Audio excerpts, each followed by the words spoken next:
Me mamu nyina akwaba bio ya sehia na de akonya na wasa woji if it's a shop and say wabo walambi say bro wasi so wa enti no original ba kope miami ni wa unhia me da na ne de di kan ho me no mama Betty na ya keka kire wo na wate no miami ni krokrowa mpa me ho asem me yen me nioma simple me ka say ye easier na ye easy say me metumi aya unso betumi a so te ase 2 ball 1 point 2 ball. I wish you for mix and match 2 for £1. Top in there to us.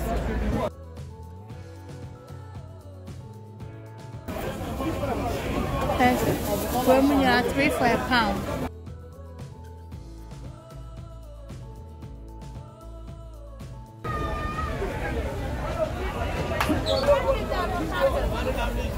What money? I was here for a day kodi ye and you will be going ye jayo koi tu for what me venture wash. Me purpose be near minya herbs and swam in toast in the sea swam. Spring onions bini me cobi sunio. Hey, chayo and tinya botre netinase if it's a shop and save me newa. Send your bear ye be save and in your market and ketia. Wait me di nyome yaye eno nko ana me de bebro afi we swine sa so ntati sa de wo kan ni ade abusiafo nti ya sauce na e kamo na e shit mi beja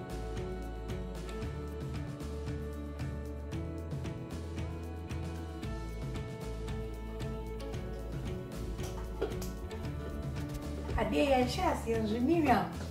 baba dia sa ba try bia ma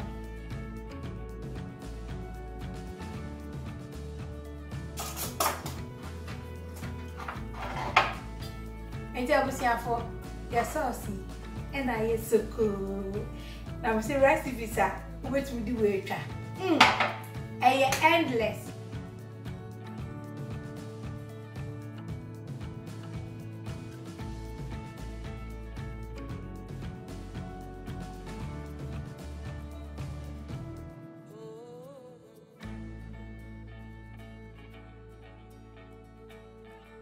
Me call market go di dwane we minya bia 50p parsley coriander and a mint so enti akonya no na wo se woje na atwe be ho se busuafo se bi nam kitchen and e bia deda from if it's original say ye ba be din kom ji akonya no na me fa me number 1 tip wo shop and save ho emma obi beka say shop and save den yeah, Baba, we 2018 about 2019. I was just reflecting on some of the things that if you are no more, you will be you're getting it wrong. See, I shopping. So, if you are no more, fifi, I shopping, and one so I call your ma for no I know what there be original seeing any set. So, near D kind, I was set, was share. I was so called fridge. I was so called pantry and I saw cupboard. Now we share near ma woo busia muni so and in your ma move here for meal prep for the week and I said the fortnight and not wash it. Near any honor, I feel not the top paper so. You move by and try the and so you shopping. Who are named so really fin bombardian sell virtual now by your list of near ma woo here so obia fie meal prep different. And think I said, I could see a koto, Jane Dodo, intimacy me koto be there be. Obu high be a walking into shop, nay be a Cheerios and I echo, and the attitudes one what to be braba. One bedroom here, now my own pet, near be to me that's one. Until I saw shed they were bussing for a pet. And sana, wako, akotwa de codiano. Now, Bomodian so say, what no near Momo Pen, Woko shopper. Ubeko baby sales section e first so baby to say your protein meat baby no ebu anani board in shops ni bi ho a won say bi aka 2 days and sana date na ko use by date no your best before any use by no me no be ka ho asem actually Enti na bi aka 2 days and 3 days amako. Announce sa de e be kyen ama date na kwa bia na wate so. Why dem pa de efo? Mimi gina mpa de efo. Wo hwe mimi kan na me ya adwen. Na wabo modin an wo yidie wo pewu. Ansa na wako baby a sales nim na wako keka ne na aka achiaso. Me di number 2 tip also this one. Inti se wonya mfre obi so amrametia frene ni efenhihyaso. Na dia tusu mienu nso no bo modern ase obe compare prices so ahu ti say bi a UK or Sainsbury's or Tesco's or Morrison's any shop bebre so ahu enti ne say bi a ukọ Tesco's na bi a ye ton bibi na bi a si ate so obetumi a check Sainsbury's na dia akeka ho shop bi a wo pen wato ade ewo na meti ko ba kwa mde ba man say me ko shop bi a metato mo brand I support the omo ye afen so no brand ni bi wo ho a because some ya big brand names inti na ya na ne board ni so ahu inti wo dia wo pen no wa show compare prices na dia to so miensa enso am no be chani say bomodia say obe shop in bulk so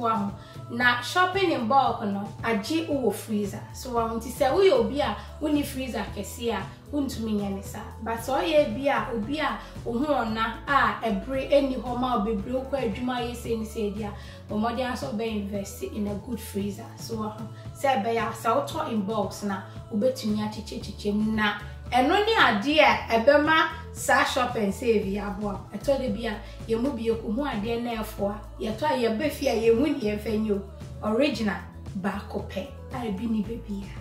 me se ma chiro de ni o man be fi sa fie me pese otumi save kakra na nya bi ko holiday unya bi di hwe wobusuafo na nya bi di bua o community so na wan kasa so nya bi di sepe wa ho sa ye adwuma e din ti bo modern ase udu notification be to so say be ya shop and save intro ya me de ma no nyoma ebe di so aba no eye sene wakonya ade na dos na onye ndi ode be ya mecho anti de this will be also am pesa me no che eye titu your fruit and veg so na bo modern asa obeto fruit and veg eye in season I told you be a fruits ni vegetables ni bo na say in season aya na ne board ni nti no konso na say eye sales a ma me fa banana nya practical example e bia ne ati kwadu so ama so kwadu ni so akoto no nim so de bedu fie china e be say aye basa nso nke bia na apese ye fresh nyame ya aduma original bachelor kwadu na wo akoto na wosi ase na umuni ofenye original bachelor de be so bomodian se okọ shopper obeto nioma wo no ehia na tips am no wo be chiche ye nkitinkiti bebre ebema se wastage die ebeba ofia na we do be ka say wala so bomodian se obe stay tuned na die didi so ba no wa hwe bi emisi bia no abeja me comment say original me wa die we wo ho me fenye den efise mechire odie onioma nkitinkiti a akeka wo fridge mu ene o freezer mu a onim de ode be ye no watumi akeka bo ma ye kama medi nyame jaw e wo ba bia wo bia na de medi beja wo ne se ade bia wo ye sane amekan fa odo shem nenya gidie wo de wo ye ni na ye edwumaden no obi be ka se put in the time na at the time we shem nso na ma mpaebo edi animu kan ya ni aka no nyame be ye so I love you and God bless you.